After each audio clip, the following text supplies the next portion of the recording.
Alright, sent out a little video on how to make an offer. Should you go high or should you go low? Of course, all of this has lots of variables to it. I'm just sort of making some recommendations on some of the funny things I see in my world. Right? So in Colorado Springs market as a whole, in the entire time I've had my real estate license, which is like 12 years now, the lowest we've seen is a 3% difference on average between list price and accepted sale price. 3%. Most of the time that I've been in this market, it's been 2% or less. Right? So if you have a $200,000 house, that's $4,000 off. Right? $250,000 is $5,000, which is what you see a lot. And that doesn't include covering closing costs. So you'll see a lot of the time the house is on for $250 and you write $245 with some closing costs, and that's what gets accepted. But you'll often see, both as the realtor that's got the listing or that's got the buyer, buyers and sellers have been watching a little too much TV. Generally the buyer's been watching a little too much TV, and they're like, well, they're at 200. If we go 150, they'll meet us in the middle at 175. It does not work like that. I have had to submit those offers. I have received those offers. And my smart alecky self, when you put an offer at 150 on a 200, I know what you're thinking. We'll meet in the middle at 175. So I'll tell my people to counter back at 250, and then we'll meet in the middle at 200, right? Where to start with.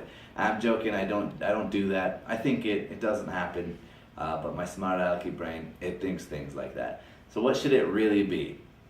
Right? The best answer, again, all circumstances being kind of the normal, you should make an offer that you think makes your hands a little shaky, right? If you get it, you'll be happy. If you don't, there's room to go up maybe, or you can walk away and you'll still be happy, but you want them to feel the same. It's good enough they're gonna take it, but you're still getting what you think you can get out of it. Of course, realizing once you have that little piece of knowledge that 2% is about all you're gonna get, it makes things a little easier. Now there's a little bit of an exception to this rule. Cash is still king in real estate sometimes, especially on things that need some work.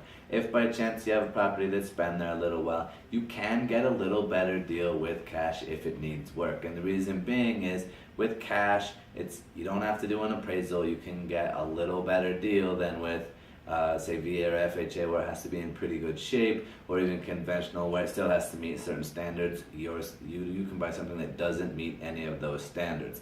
But be aware, this is still a seller's market at most price points, and you're not going to get the killer deal you probably think you are. I've seen some good deals, I've had some good deals, I've helped people get some good deals. It's all variable on so many things, but throwing out that low ball thinking that you're going to get it is pretty unlikely. And when you're in a really hot market like this spring, or still at some other price points here in a local market, you're probably coming in at really close to full price. You're going full price and some closing costs, and if you get it, you're happy because at least you got it done and you're not competing. So hope that's helpful, and we'll have more videos coming out soon.